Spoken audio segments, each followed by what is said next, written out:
What time is it? It's time to get your draft on. With the Fantasy Endgame, we're here once again to mock and going back to redraft. We did a Dynasty one last night.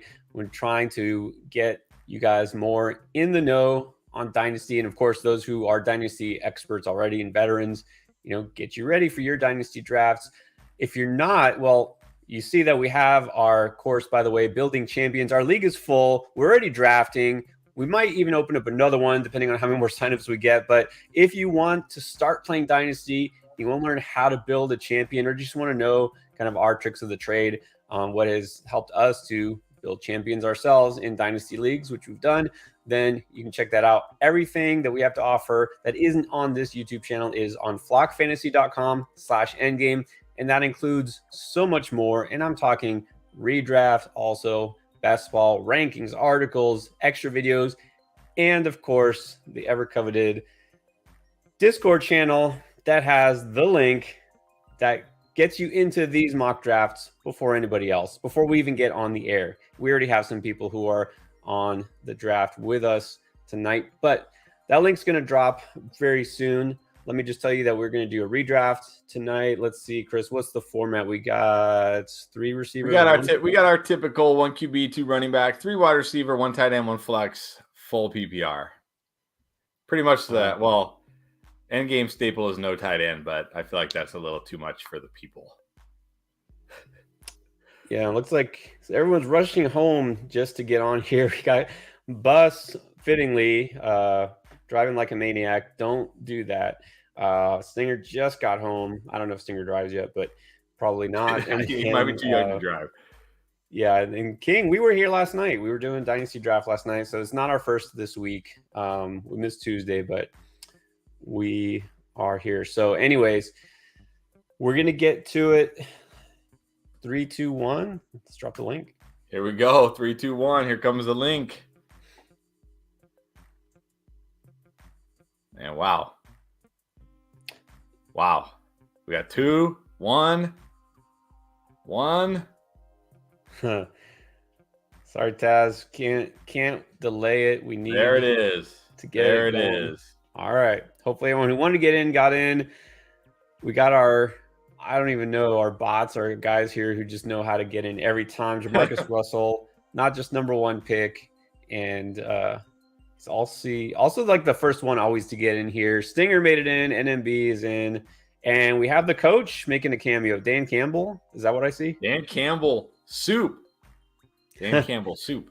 So I don't know is it the coach? Is it the coach or the soup maker? I'm not sure.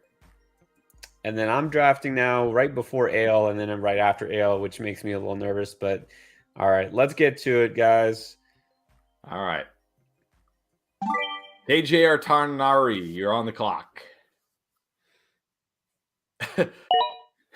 Yeah, Jamarcus must be an he drafts a good team. Honestly, been one of the best drafters this offseason. So yeah. What's up, Marquise? Marquise in the house. CeeDee Lamb at 3. Stinger. Will not draft Bijan at that spot, but he will take CeeDee Lamb. Yeah. Well, CeeDee Lamb, not a rookie. Yeah. All right, Chewbacca's not scared to take Bijan. There we go. Yeah, Chewbacca ain't scared of anything. Or should he be? All right, so Kupp not falling in this draft. We've seen him fall a little bit more toward like the 9-10 spot lately. Yeah, which I don't really get. Like, do we forget? Like, I think the thing is, like, Kupp, like he was like amazing in 2021 out of like nowhere, right? He went from he was like a good player, but he became amazing in 2021. And then last year, he was still amazing, but I think people just got so like, because he was like literally amazing just every week, right? Like every single week, like it's just no down weeks. I think people just kind of got like, yeah, whatever, Cooper Kupp. Like it's almost like we're just too bored. Like he's just good all the time. Like I need some fresh blood in here or something. I don't know. Like he's been nothing but awesome every game with Matthew Stafford. Yeah, it's easy to kind of take for granted there. Oh, man. I think I have a very strong feeling I know who Ale wants because he's been drafting these guys pretty much consistently I'm gonna take a chance. I'm gonna see what he does. I know he likes AJ Brown. So King's asking us to take a look at this question. He wants to sell Jameson Williams in Dynasty, Superflex, full PPR.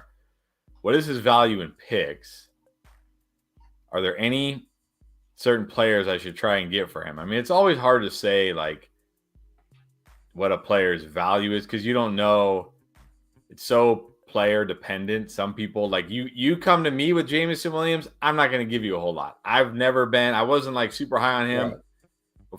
As a prospect, I thought he had some potential, but I also like realized there's probably things in his game he needs to improve. And he hasn't had a chance to improve on those things because he hasn't really played, and now he's not going to play for 6 games this year. So, but then there might be other people who just love Jameson Williams and will give you, like overpay possibly for Jameson Williams. So, yeah, it's always hard to say. I mean, I think the best thing to do is just put him on the trade block. This is what I usually do, how I typically do it. Like if I don't know the players in my league and I don't know how they feel about certain players, like if I'm in a league with Pierre, I know how he feels about most players. So I can almost always send him a trade and he almost always either instantly accepts or he counters and then I accept because we pretty much know how we value players.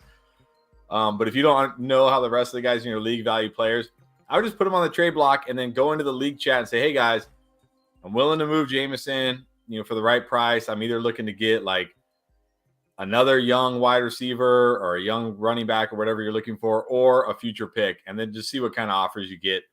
If you get one that looks good to you, you can take it. If you don't get any, all right, you just hold on. Yeah, talking about a super flex league, I don't know that he's really worth a first round pick necessarily because he's not just injury and suspension, and even in the games he did play was barely used, didn't really do much other than that one catch.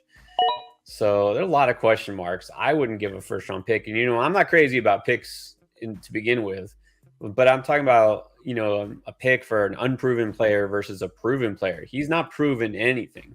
So you just have to see who really wants him the most, and I would try to swap him out for a similar high-end young receiver who looks like he might actually develop into something sooner.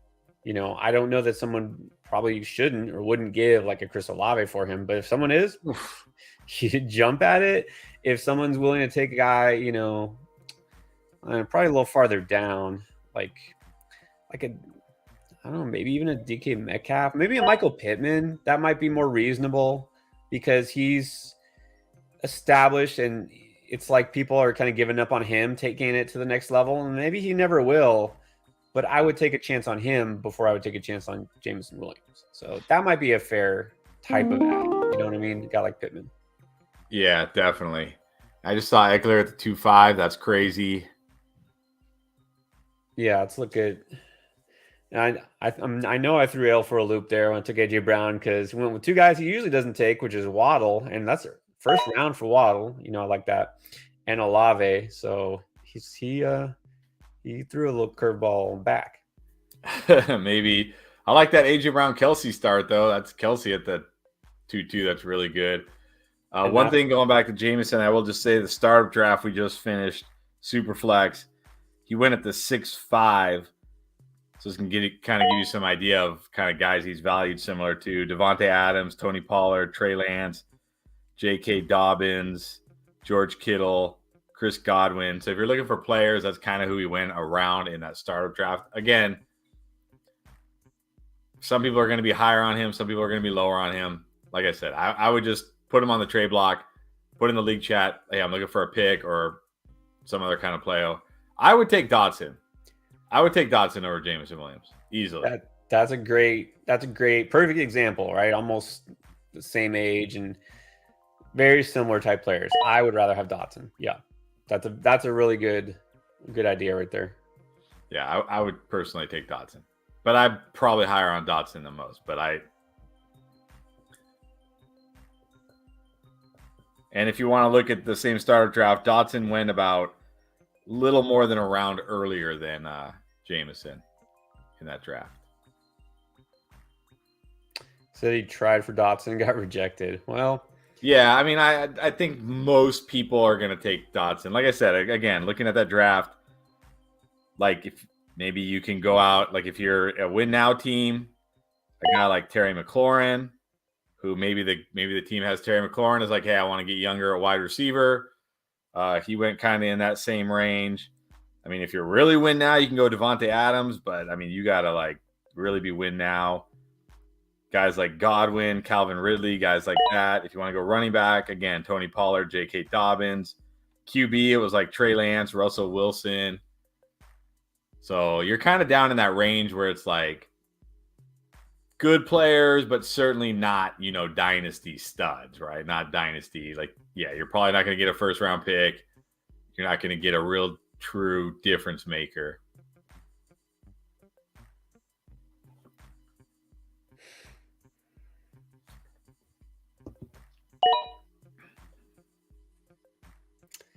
yes. Thank you, Bus. Thornton, I do wish I had Yuri Perez.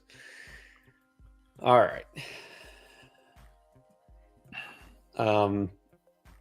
Yeah, I was gonna take Kelsey in the first round, but then I thought I bet you, knowing Ale, he's not gonna take him. I know he'll take AJ Brown, so I gambled, and I guess it kind of paid off. All right, you have Ty Hill, you have Tony Pollard. Is Tony Pollard gonna be your anchor? I mean, man. Round 2, Tony Pollard. I mean, it's how I don't want to make this pick, but it's like, how can I not make this pick? All right, stay healthy. There you go. Henry. Stay healthy. It's the right thing to do. Yeah. I'd like Derrick Henry at the 3-4. Remember, redraft, so you only need him to last 1 year.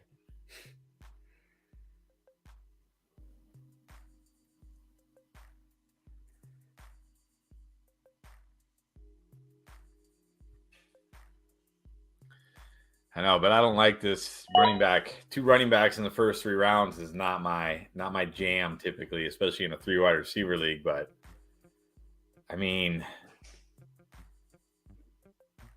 and Derrick Henry's still on the board here. I gotta go for it. Oh yeah, no, that's the right thing to do. Now Chewbacca with an interesting strategy. You're going 2 running back and then a quarterback, so still no receivers at all. Going to be on the way back. Chewbacca wasn't scared to take Bijan. He's not even scared to just ignore wide receiver completely. No, not scared at all. You got to respect that.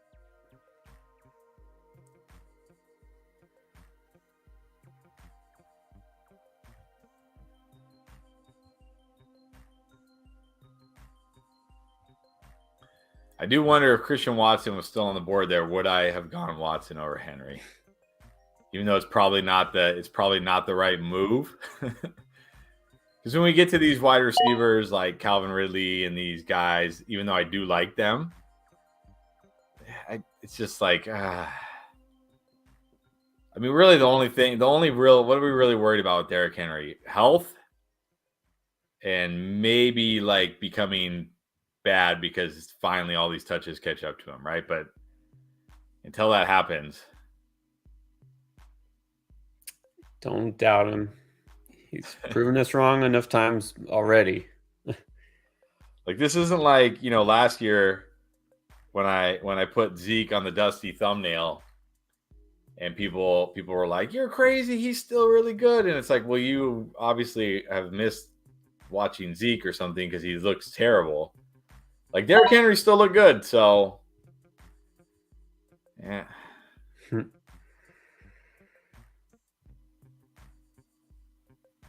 Oh, actually.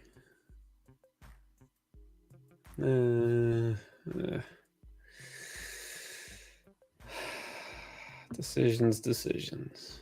All right, you got a nice start there with AJ Brown. There you go. That was my other option if I didn't go if I didn't go Henry there, I might have gone Hurts. Could have gone Hurts, but yeah, I think Henry. That's too good a value to pass up. Yeah, it is. It's one of those picks that I'll either look back and be like, "How did you guys let me get Derrick Henry this late?" Or I'll be like, "Dang it, I'm in trouble because Derrick Henry, turned to dust or died or something." But I do feel like after Cooper and arguably Watson, so of course he took the 2 receivers I had considered instead. That's okay.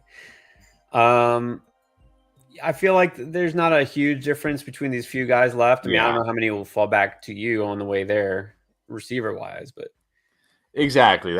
And Nate kind of said that too. He said, all these wide receivers are one big tier, and that's kind of how I feel. Like if I was also considering Mike Williams or Drake London, but if okay, like I like them and I think they'll be good. Don't get me wrong, but Derrick Henry is in a way higher tier than those guys. Even for me, Derrick Henry's in a way higher tier than those guys. There you go. He should be.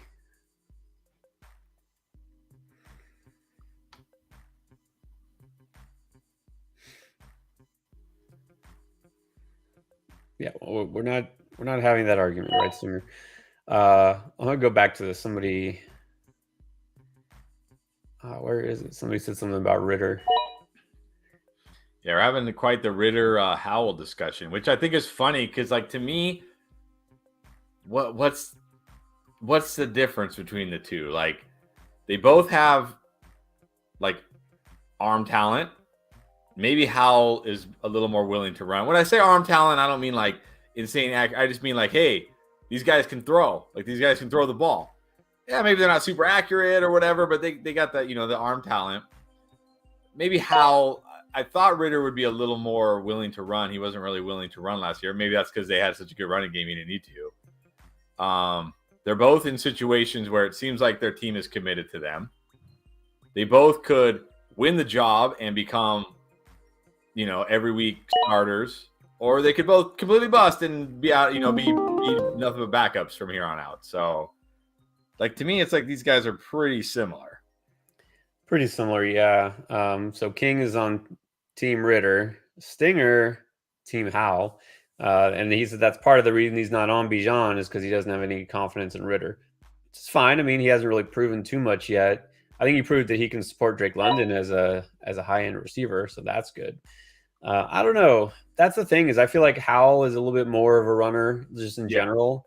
In college, he put up some good rushing games. I think Ritter probably better with decision making.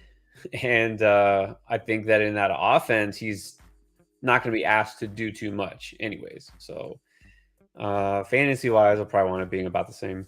I don't know that either guy's going to be top 15 quarterback, to be honest. Yeah, it's exactly. It's can one of them show enough, or both of them, or neither of them, to where their team says, okay, we can roll with this guy into 2024 as well, and see if we can put the pieces around him. Which look, we see it that's kind of where Jalen Hurts was at 2 years ago, right? Was it 2 years ago when they traded Carson Wentz, and they were like, okay, let's see, can Jalen Hurts be good enough to be the guy to lead this team? And he was. Doesn't mean Ritter or Howell or one of them will do it, but that's kind of where I feel like they're at right now. They've got, maybe they won't ever get to the level of a Jalen Hurts, but I think they at least have the talent to be a startable NFL QB. Just will it happen or not? Well, and people forget before his last year at UNC, the year before that, Sam Howell, people thought going in he might be in play for the number 1 pick, like the top quarterback in the whole league. And then he actually took a step back because he lost all these weapons, right? All these playmakers that went to the pros. So before his final season, people thought Howell was going to be it, right? He was going to be the top quarterback drafted. So he's got the talent, he's got the ability, he has to be in the right situation. Washington has receivers. That's not the problem. They got Dotson, they got McLaurin. So he's in the position to succeed. He's got some potential. He's interesting. But that offense, they're only going to ask him to do so much also. Yeah, and I'm not really worried about Ritter affecting Bijan because look, when Algier was having his best games, that was with Ritter. Also, like you said, like they're not going to ask Ritter to throw the ball 35, 40 times. It's still going to be a very, it's going to be centered around Bijan. So. Yep. Bijan first down, Bijan second down, Bijan third down.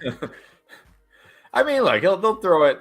One stat I did see was I think it was they said last year in games that Mariota started, they averaged like 22 passes per game, and in games with Ritter they averaged 29.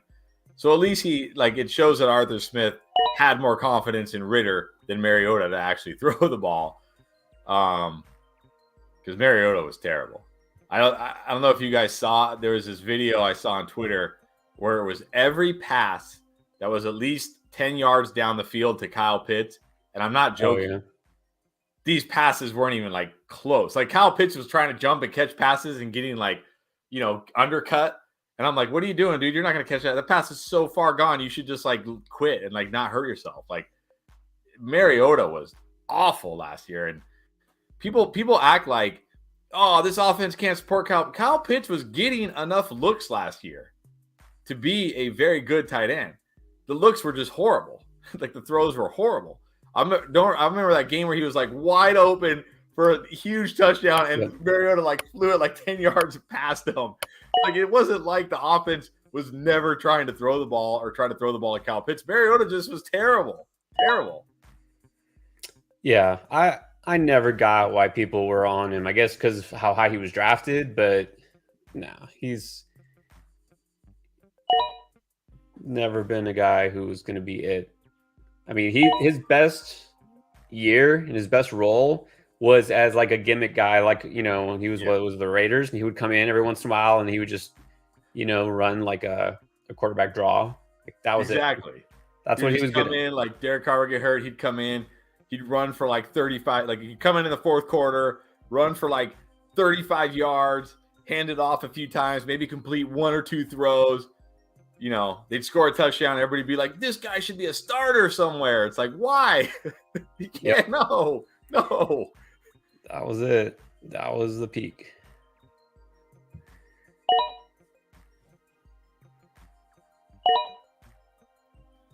So somehow you have less wide receivers than me now. Although you do have Kelsey, which I guess he almost counts as a wide receiver. Yeah, I got Kelsey. Now looking though, like I hate that I drafted Josh Allen so early because you look 2 rounds later, I could have got Justin Herbert. Yeah, that is going to be an interesting. That is probably going to be one of the most interesting things about drafts this year, whether it's best ball or redraft leagues. It almost feels like now people have now it almost feels like quarterbacks are being drafted too early. Like in underdog best ball drafts, you have like 3 quarterbacks going in the first like 2 rounds or something. Like it almost feels like people have overcorrected too much now. And like, I don't know. It'll be interesting to see in leagues this year how early QBs go. And that's the weird thing in our mocks. A lot of times there's a run right as soon as the first one goes, and we'll see 3 or 4 taken, and then the top 5 or 6 guys are gone by the end of round 4. And then sometimes like this one, like we see them still hanging around in round 5. So you never really know. Yeah.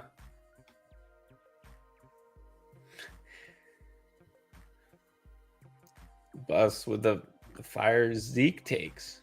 Out of nowhere. I'm not sure if who are we talking about? By who?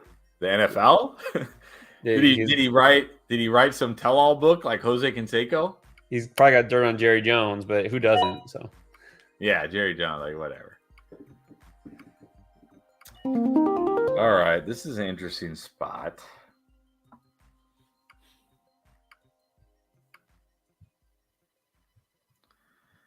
I don't really want to. Dak in the 7th. Well, Dak. We'll see. I don't think that's too early. But Don't want to give anybody any ideas here.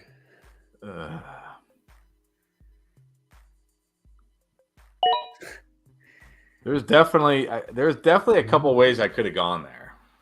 All right, taking my guy. All right. I thought he might fall a lot farther.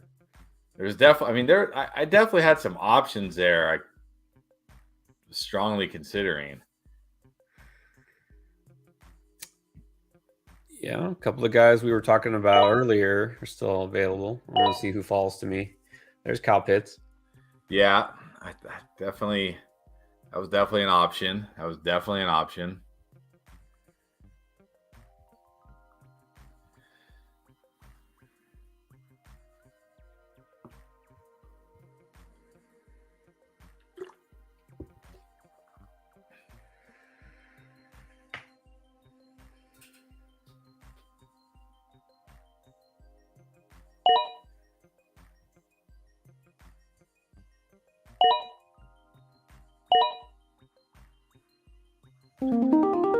All right. Oh man.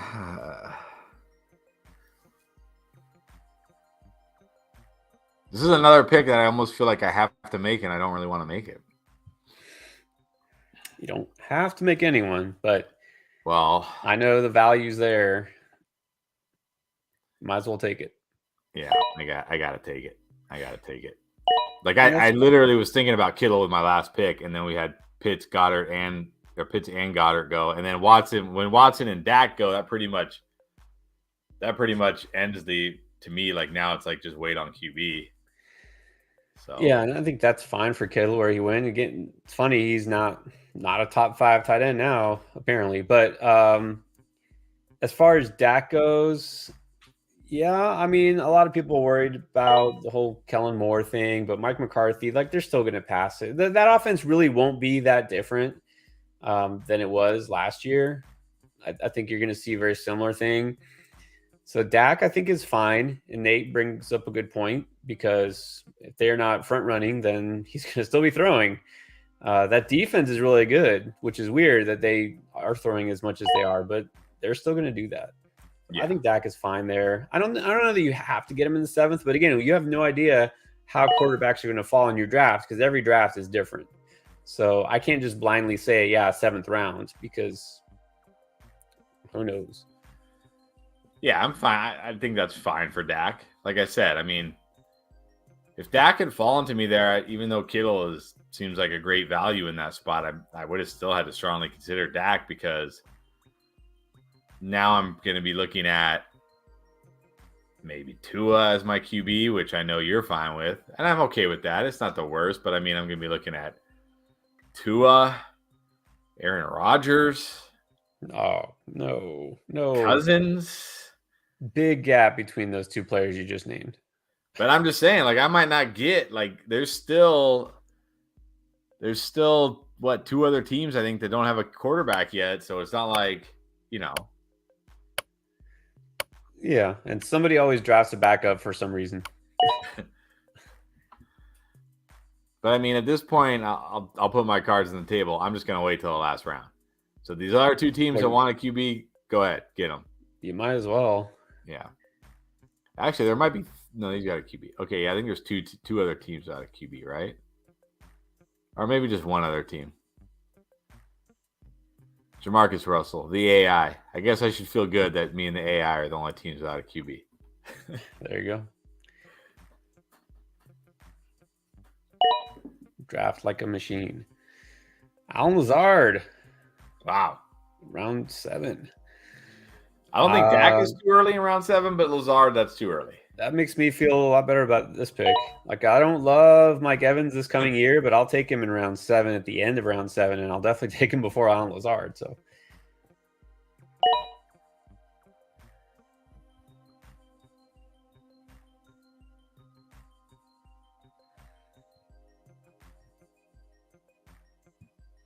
now we got a Elijah Moore debate going on in the chat, which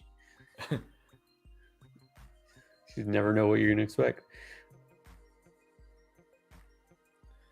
I think we may have one side of this debate maybe a bit biased.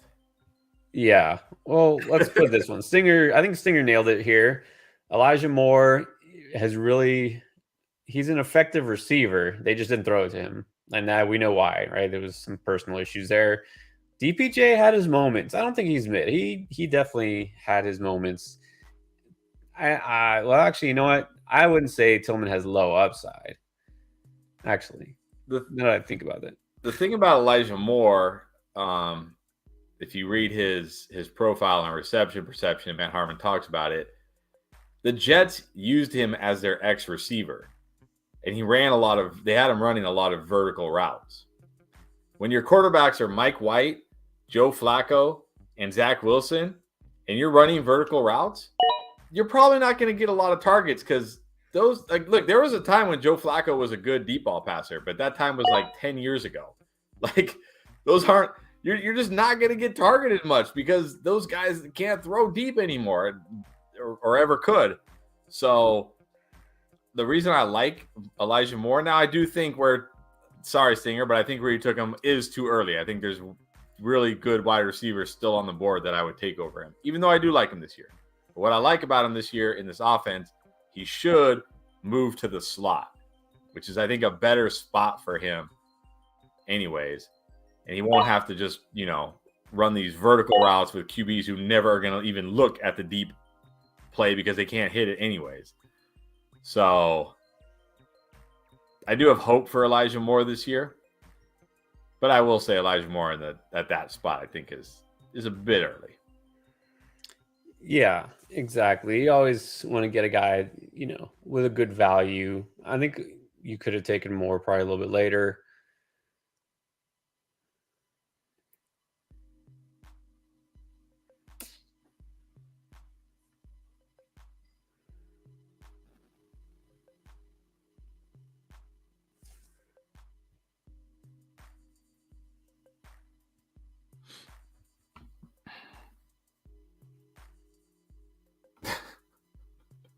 All right, that's definitely a homer comment. I agree with this comment. Dotson, I would take over Moore. Oops, not that one. I would take. Come on. I would not take QJ over him, not this year. I would take Flowers over. Maybe I would take John. I don't know.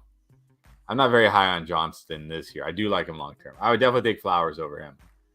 This is going to be a strong, hard no for me. Yeah, that's definitely a no. But that's also a homer statement right there. Yeah.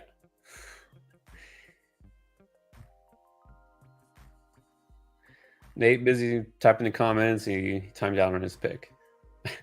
He does that a lot. He does that. Did he get Dalvin Cook? No, actually, the team before him took Dalvin Cook. He took Rashad Bateman, who must have been queued up because he wasn't the next receiver on the list. It was a good pick. Hey, look, I'm on board with that pick.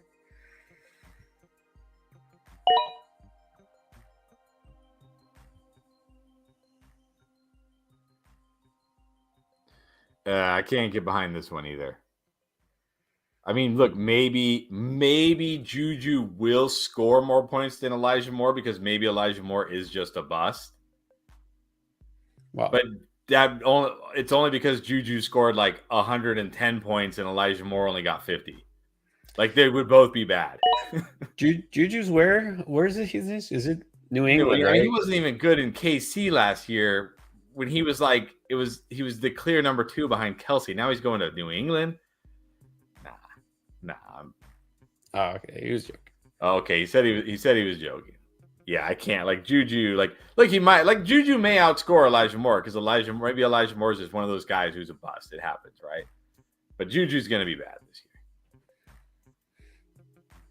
year. Yeah, we know you have opinions. You're waiting for that one game, week 7, when Juju catches 6 passes and a touchdown, and then finally, told you. Juju. that one game. Hey, I tried to trade him Juju in one league and he rejected it. So you can't say you're a Juju fan and then not trade for him. I don't even know if he's a Juju fan. I know he's a New England fan. And Juju's on the Pats, so he has to kind of be a Juju fan now, right? I don't think he has to. It's almost like Keith is like the anti-fan. He's like, yeah, we know the Patriots are bums, so they're gonna kill the value of all their receivers.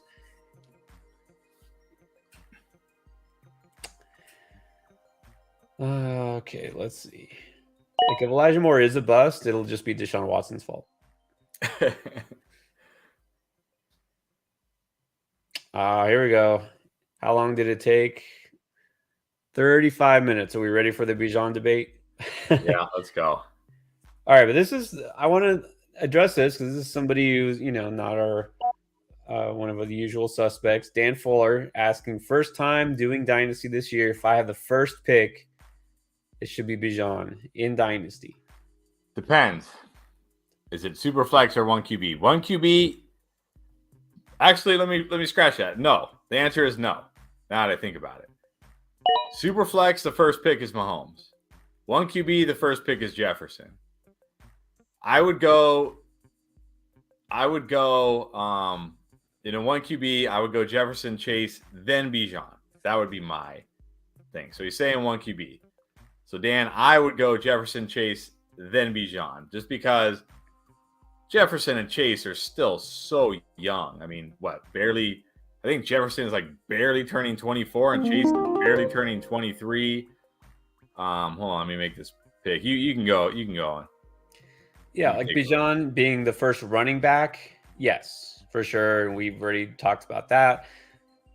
The first player, though, no, because you generally want a receiver as opposed to a running back. And we're talking about not just young receivers, but guys who have already been the top fantasy player multiple times. Justin Jefferson, you can't pass up on him. And I know it's always tempting to get that running back, but the receiver is going to give you most likely several more years of production. He might not be the wide receiver one for 10 years straight, but I guarantee, as much as I love Bijan, he's not going to be the running back one and maybe not even be a starting running back for 10 years. So yeah, you go the receiver in a one quarterback league. Yeah. Yeah. And look, if you want to take, if you want to put Chase over Jefferson, I'm okay with that too. Like, I don't think, like, to me, those guys are tier one. And then I could even, I can get with this even arguments, take Lamb over Bijan. He's not quite as young as like a Jamar Chase. But again, taking that stud receiver over a running back, that's probably the safer thing to do. It might be safer, but here's the reason why I wouldn't. And I don't think it's like it's not like, oh, this is ridiculous. I don't think it's like a terrible decision. I don't ever see, like, I really like CeeDee Lamb,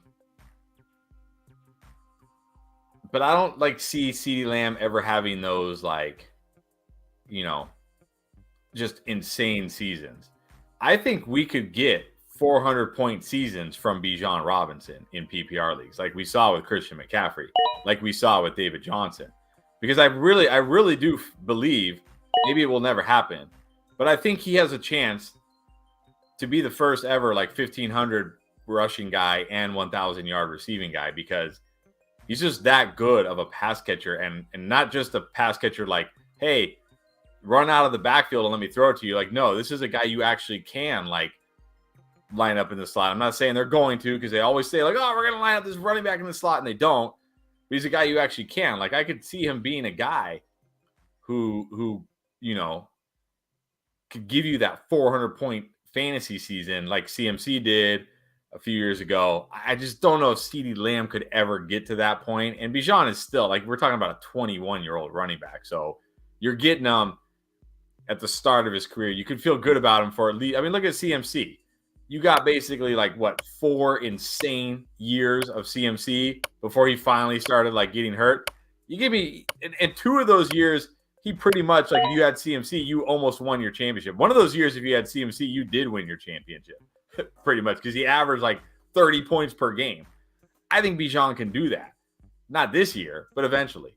I don't think CeeDee Lamb can ever get to that level. So, not saying it's terrible, but I'm personally going Bijan. I just think that the potential to have a guy who can win me 1 or 2 championships is just worth the gamble, even if he does have a shorter career.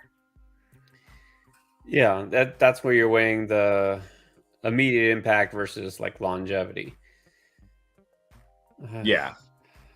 I was all set to take Nico Collins, and then the AI snatched him. All right, are we ready to do the Bijan redraft debate? Are we doing this tonight or no? Been there, done that.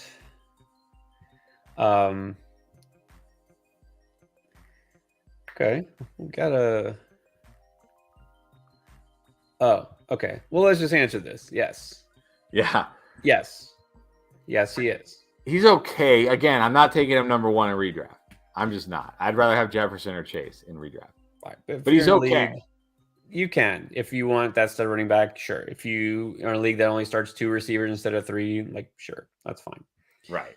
All right. Let's get to this. This is different. What do we think about Madison with or without Dalvin? Who knows? They keep saying this and then the other. Either way, it doesn't sound like they're really confident that Dalvin Cook is going to be a Viking next year. So either way, Madison gets at least some sort of a bump in usage, you'd think.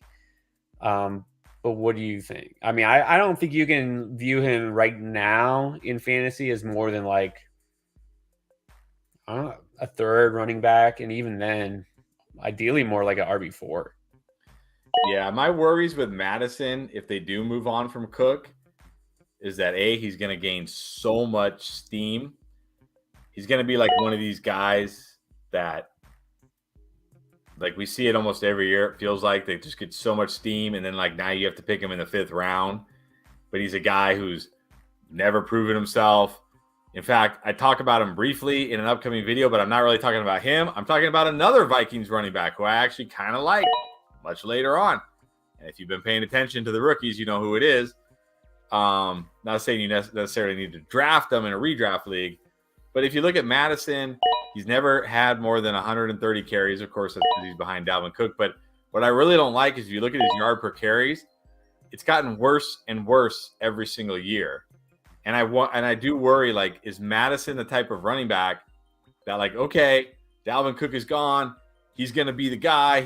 Can he handle 15 to 20 carries every week for 17 games and not, like, A, not break down and get hurt, and B, not just become terrible because he's never done it before, right? Like, can he just all of a sudden, like, do that and stay efficient and stay good enough to where the team continues to trust him all season long?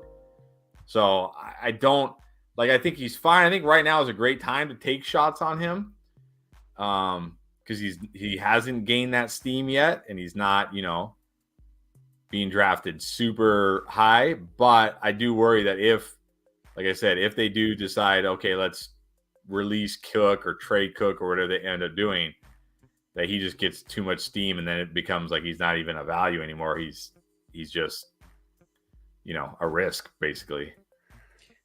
Right. No, I have to agree with all that because I say it all the time. There's some running backs who are just more efficient when they get fewer touches, right? They stay fresher. They're more of a change of pace kind of guy. We always think, look, this guy averaged 5 yards a carry. If he gets 200 carries and all of a sudden, 1,000 yards and it's in the bag. No, if that guy gets more carries, he might average fewer yards because he gets more of those short yardage runs because, the defense is seeing him more because he's not as fresh late in the game. And so it's a different story. So that's exactly right. Madison, if Dalvin Cook's completely out of the picture, it doesn't mean Madison's getting 20 plus carries a game guaranteed. And even if he does, it doesn't mean that he's going to be a stud with it just because he looks really good. Every once in a while, Dalvin Cook's hurt, he gets 10 carries and he goes off for 80 yards. So I like Madison as a backup. I don't think even if Cook is out of the picture, people are going to start seeing him as an RB2. I think that's a mistake, exactly like you said. Yeah, and I agree with King here. So DeWayne McBride is the guy I'm talking about from UAB. He's right. Yeah, he's a true between the tackles runner. But that's what I'm saying for Matt. Like when we look at Madison, like sure, McBride will never be a guy that catches a ton of passes. But if Madison isn't efficient, like if they start the season, let's say they start the season with just Madison and McBride and whoever else they have, that speedy kick returner, punt returner guy with the name I can never pronounce. If they just start the season with those guys, and let's say they are like, okay, we are going to give, Madison a chance and see what he can do. And then, he's not like kind of like Chase Edmonds last year. He's not being very effective. He's not being very efficient because all of a sudden he's getting the ball 20 times a game and his body's like, whoa, I'm not used to getting hit this much and wearing down.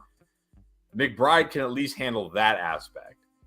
And yeah, he'll never have the upside of a guy like, somebody who can catch 40, 50 passes, but you give McBride 15 to 20 carries in this offense, he's going to score the decent enough touchdowns. He's going to put up a decent amount of yards, and he might make Madison nothing more than a change of pace guy, because that's my worry with Madison is maybe that's all Madison really is just a change of pace guy. And sometimes those guys, when they're given the task of being the starter, can't handle it. Absolutely true. Yeah, McBride, like I see, he's more of like a grinder, more of a guy who's going to be between the tackles. So I think he'll be fine. But again, even if he becomes the starter, let's say Cook is gone, Madison gets hurt, and it's all McBride, I don't see top 10 upside for him. They'll mix in somebody else. He'd be more like an every week RB2, but he's free. He's free. Like nobody's drafting him.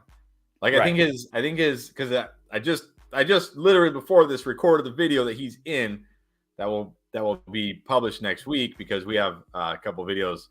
Somebody asked where you have been. Pierre will be in the next 2 videos. Don't worry. Pierre is also doing baseball right now, so he's staying busy. He's just doing baseball as well right now, and he's coming on the mock draft, so he's certainly doing a lot. But the AI is reading my cue, because this is again taking the guy I had queued up. But I think if you get a runner like McBride, who's he's a good runner, and no, he's not going to be Gabe Davis and Mike Evans in the same draft. No, McBride's not going to be, like Kenneth Walker or somebody like that. But you give if he's getting 15 to 20 carries in this offense, where you drafted him, which is basically free, probably he'll just be a waiver wire pickup, right? He's going to be a waiver wire pickup. Like maybe if Dalvin Cook gets released or traded, people start drafting him late. But right now, he'd just be a waiver wire pickup. Like that's all you need. That's all you need. Yeah. You don't need him to be a top 10 running back. Yeah, exactly. Anything you get out of him is bonus, really. The guy, honestly, I liked a little bit as a sleeper last year, who I might be interested in, would be Ty Chandler. He's a guy who has a little more quickness, and he could be in the mix too. But probably what it would be, assuming that this ever even comes to fruition at all, it'd be a mix of the two guys, right? Kind of like a lightning thunder thing.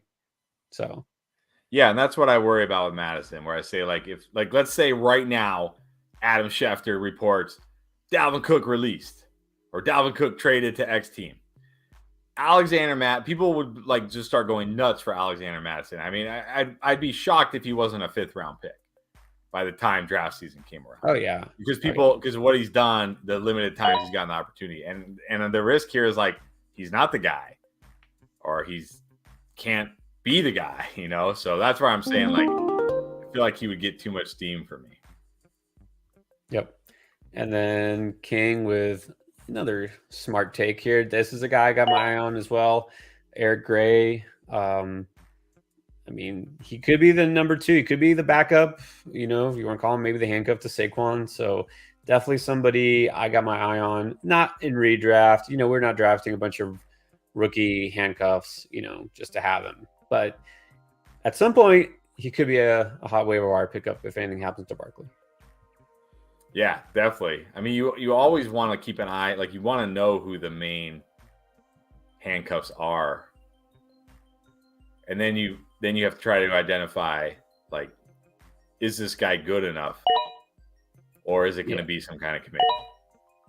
And Gray definitely a guy that I like. If Saquon, does actually hold out, or if he gets hurt, which has happened from time to time.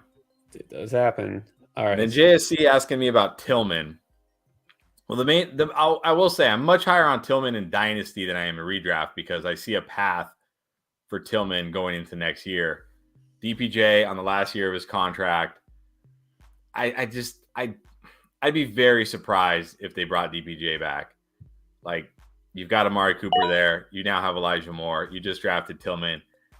DPJ's been fine, but I don't think the Browns are going to look at DPJ like, oh, we gotta keep DPJ.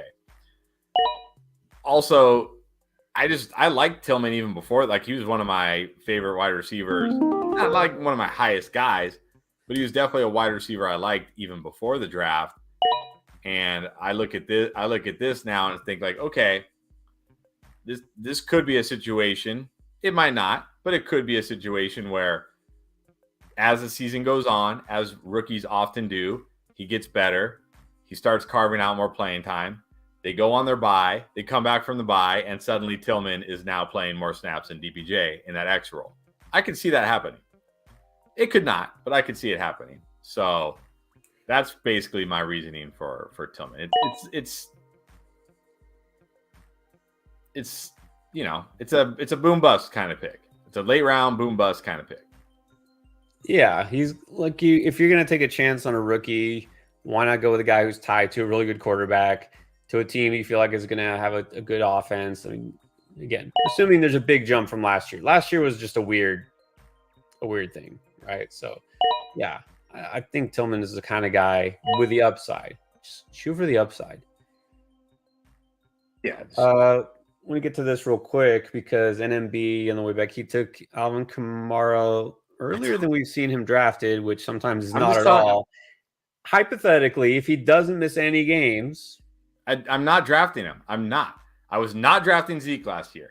I was like, I'm not drafting Zeke. I'm not drafting Zeke. I'm not. And look, there were some games where Zeke was fine. He fell into the end zone twice, or he scored a touchdown, and he was okay. But like, you're never going to want to put him in your lineup. Like, I had Kamara last year in 2 leagues. I traded for him in our Superflex Endgame League when he had like 2 good games, and I was like, I need a running back. Maybe he's not dust. I'm talking about Kamara, by the way. And I traded for him in one of my Dynasty Leagues, same thing, thinking maybe he's not dust and he can help me win a championship. No, he was dust. Trust me. I had this guy on 2 teams. He was dust. He did nothing. He wasn't even getting like double-digit PPR points. Now he's got Jamal Williams there, who last time I checked is probably going to take all or most of the touchdowns, and Kendre Miller, who's a really good rookie. 0 games, 6 games, the whole season, doesn't matter. Alvin Kamara, well, he'll be on my Dynasty team because nobody wants him, but he won't be on any other of my teams. I'm not drafting him either. I really don't care if he's suspended or not, which you kind of made that point for us earlier in that comment, Nate, but yeah.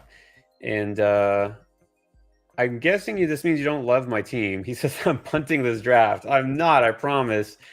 Look, I don't hate Mike Evans completely. Just because I drafted him doesn't mean I'm punting this draft. And I got sniped a couple of times, so I would never do such a thing. Like, if I took like Henry Ruggs right here, like then you could say, okay, I'm punting, but I'm not.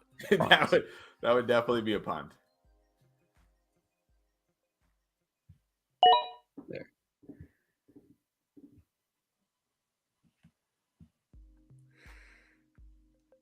And Ale to close it out. Nice sleeper running back. For a guy who went 0 RB, he wound up with more running backs than wide receivers, but that's okay. Yeah, volume, right? Quantity over quality sometimes. Yes. All right. Well, I do have a hard stop in 1 minute. So all right. I'm gonna let Pierre grade your teams. Real quick before you leap off of here, which team structure here? Which team do you like best, and how do you like the way your team came out? I actually really like my team. I was a little nervous after I drafted Derrick Henry that I'd be a pretty weak at wide receiver, but getting Kirk, McLaurin, Treylon Burks, and Tyreek was good. I didn't look deep enough, and I totally spaced on Dotson. I probably would have gone Dotson there over Burks, but it's fine. Kittle was great value. I'm okay with Richardson in the last round. I'll shoot on the upside. If he doesn't work out, I'll drop him and pick somebody else up. So I feel pretty good about my team. If I had to pick another team that I like,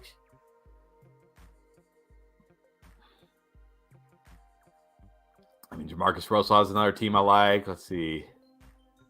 He should. He took all my Q.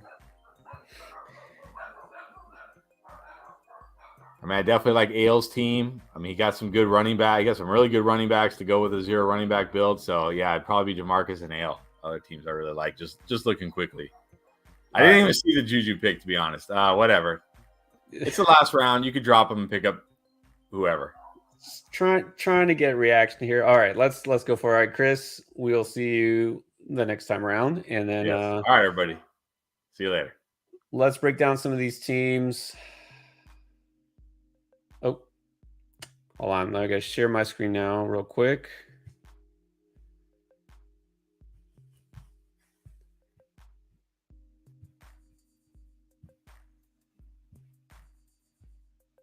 All right. Hopefully, y'all can see that. Breaking down these teams here. If for some reason it's not coming out the way I think it is, then you tell me. All right. I'm going to start with team 1. Chase, Jacobs, Debo, Judy, Lamar, Goddard, and then when Akers, Jacoby Myers, Madison, that man we talked about, Tank Bigsby, Rashad Penny, Shakir, and Algier. I mean, I was saying I prefer Madison really as more of like an RB4. It doesn't matter the way you took him at the turn there with Tank. Well, I like Tank. So I like your running backs. You're really solid with Jacobs and Akers, and then you got upside with Madison and Bigsby. At receiver, cannot complain about Chase, Debo at your 2, Judy as your 3. You got one of the top quarterbacks. You got one of the better tight ends, and you have some solid depth with upside. This is a really good team. I mean, obviously, got the number 1 pick. That helps, but you didn't mess it up. So that's pretty good. Yeah, you know what? I couldn't get him either. Ever since you did that, I've been trying to get Nico, and I guess I've been waiting too long. Stinger, you'll get him one of these days. But that's the problem. It's like when we talk about these guys, and then everyone wants to take them. So, all right, King. Check you later. Let's get now to team number 2.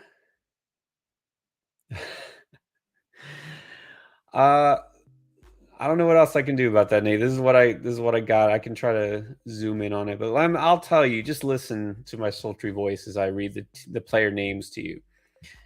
All right. Team 2, NMB has Justin Jefferson, Breece Hall, Amari Cooper, Michael Pittman, Jahmyr Gibbs, Pitts, Watson Mooney, Charbonnet, Kamara, Dobbs, Izzy, and Rondale Moore. Getting Jefferson to the 2 is pretty nice. Breece Hall, we're not really on him. And in round 2, I think that's a little early. But look, if you believe in him, you believe in him. That's fine. Could be wrong. Cooper was good. Pittman, that's a really good value, I think, late in round 4. If Gibbs, look, this comes down to your running backs. If Hall, beats the odds and has a breakout season coming off ACL, and then Gibbs does, what the Lions hope he does, then you got a great team. You're set at receiver, absolutely no issues there. You got 3 really good ones. Pitts, I think that's a good pick there, and Watson, so another good team here. Stinger went with CeeDee Lamb, DK, Christian Watson, Kenny Walker, DeAndre Swift, Elijah Moore. Had quite a discussion about Elijah Moore. Dak in the 7th. I don't mind Dak as your quarterback mid-round. I think that's fine where you got him, because looking at where everyone else was going after Deshaun Watson, you knew the next team that needed a quarterback was probably going to take Dak. So I got no issues with that. Robinson as your RB3 is solid. Of course, Evan Ingram. That's like not even a question. And then you got some upside at receiver. Look, I'll go ahead and say that getting Michael Thomas in the last round, that could turn out to be a good pick for you, at least for a few games. So that's a smart pick there. A lot of upside here. I think, running back, it's where it's, I don't want to say iffy, because, I like Walker still, but Walker and Swift, Walker this year and then Swift this year, these are going to be guys that are going to be kind of hit or miss each week. They're going to have some big games. They're going to have some duds. So I think your team is going to be a lot more up and down, especially with Christian Watson. It's going to be boom bust. You're going to have a very boom bust team. So you're just going to have to hope it gets hot come playoff time. And then Chris, we've already talked about his team. Turned out pretty good. Chewbacca. Not scared to take Bijan at the 5, and then Barkley on the way back. Man, I feel like Barkley's slipping a little bit, so that's a great start. And then Jalen Hurts. How are the receivers? Ayuk, Pickens, Tony, Dotson, and Moore. Look, I don't know that I want to start Kadarius Toney every week, but I would start Dotson every week as my wide receiver 3. So maybe you flip those guys, and Tony's your flex, or Sky Moore, if he breaks out, he's your flex. I actually like Jaden Reed better than Sky Moore. So I think that you'll be fine. This team will also be a little up and down at receiver, but you're going to be so set at running back and then with QB. I think this is probably the highest floor team I've seen so far. This is pretty good. Fantasy sleeper. Talking about reading comments here. Cup, Devontae Smith, and then Chubb, Keenan Allen, Justin Fields, Miles Sanders, Zay Flowers, James Conner. So when veteran at running back, pretty veteran at receiver too, other than Zay Flowers, Justin Fields, and Darren Waller. Interesting mix here. So this wouldn't be the best dynasty team, but in redraft, I think you're solid. This is also, I think, a little bit more of a floor team, but based on your running backs like Chubb and Miles Sanders and Connor, pretty safe at running back. But I think you'll be a contender. I think a pretty solid contender. All right, Nate. Let's see who else you picked besides Juju. CMC, T. Higgins, Mahomes, and Andrews. All right, interesting getting those positions locked up. So then receiver, you went Godwin, Lockett, Bateman. I think that's great value on Mixon, even though I personally am still, I guess, just passing on him for now. But that's probably going to wind up being a great pick. Shane and Foreman, I like those picks. So you probably don't have quite the upside at receiver just because we know Godwin and Lockett should take a little bit of a step back. And then Bateman is just, we don't really know. So you don't have, I think, as much upside as some of these other teams. This is a pretty safe team. I'm just going to say it like that, which I don't mean that in a bad way. It's just it's pretty safe in terms of how it's been drafted. All right. Other John went Stephon Diggs, Eckler, Ridley, Burrow, Aaron Jones, Marquise Brown, and Brandon Cooks, Dalvin Cook, David Njoku, Jamal Williams, KJ Osborne, DPJ, and Marvin Mims. That's what my Alexa's saying. Diggs, Ridley, Hollywood, and Cooks. That's a good receiver group. Actually, one of the more solid for not going receiver heavy early. Then Eckler and Jones. You got some good values. I actually really like some of the values on this team. Overall, Dalvin Cook late. You kind of took the guys that fell, it seems to me, in the middle rounds. And that's pretty smart. The last couple of rounds, those guys like Osborne and DPJ, not as exciting as I think you could have taken more shots on young players at some point. This is not a young team, and it doesn't have to be because it's not dynasty. But, just taking some more chances on guys with upside. But I think this is a pretty good squad the way it turned out. And then Jamarcus Russell, who we're still debating whether he is an actual human drafter or not. But give him credit, or it took a lot of the players I was eyeing 2 picks before me. So Garrett Wilson, Devontae Adams, got Ramondre in between 2 more receivers, which was Hopkins and JSN. So you're really good at receiver. And then you got Ramondre, you got Dameon Pierce as your RB2, Montgomery as your RB3. Took some upside. You got Nico Collins before I could. You took Isaiah Hodgins before I was going to. You got 2 at quarterback. I mean, this is probably my favorite team so far. So well done. Dan Campbell went with JT, the Sun God, DJ Moore, Etienne, Deontay Johnson, Trevor Lawrence, Lazard. It's an interesting pick. You're really solid up until there. I think Deontay might be a little early for my taste, but I get it if you think he's going to bounce back with some touchdown regression. Freiermuth is a good pick. Ryan's a good pick. Mingo, OBJ, Chark, and McKinnon. So let's just ignore the Lazard pick. Other than that, you're really solid here. This isn't the team I would draft because I'm not crazy about Etienne.